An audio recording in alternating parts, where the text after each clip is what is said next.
All right.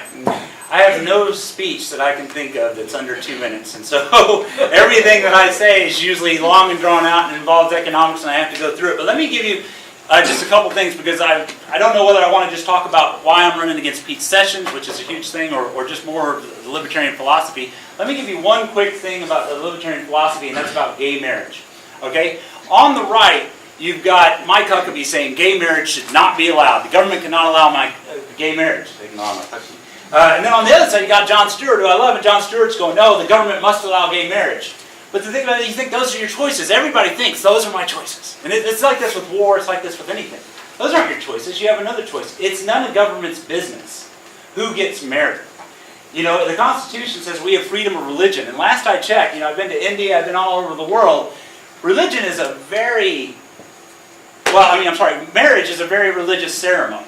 So it's none of government's business who gets married. It's none of government's business what you do in that respect. So we've got a ton of bureaucracy involved in this country in regards to just filling out forms because, hey, what if you're ugly and you never got married? Should you not get the benefit that someone that was handsome got because they did get married?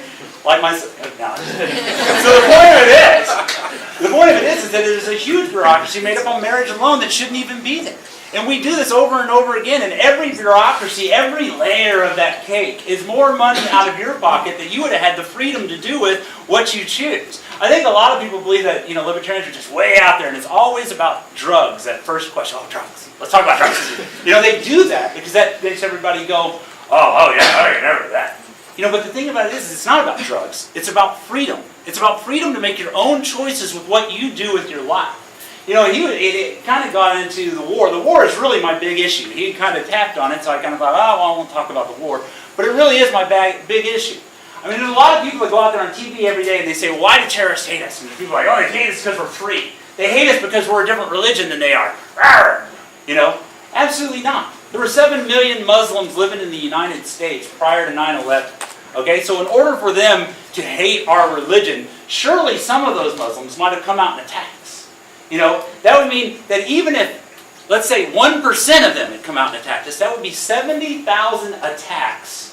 Does anybody remember those attacks? These people don't hate us because we're free. They hate us because we're there. They hate us because we're in other countries putting in puppet dictators and controlling their resources. That's why these people hate us. And the reason that what's going on in Afghanistan right now, the reason these people hate us is because we're there. Matthew Ho, who was there on the ground, said, well, listen, I have to retire because we're just creating more terrorists. By being in these countries, shooting these people, millions of people are dying, yet we're still in these countries. So, bottom line is that we should bring our troops home and we would end the terror. I guess that's the end of that. Like I said, I could go on forever about anything. But someone can ask me a question about why I'm running against Pete Sessions. Now we're open for questions.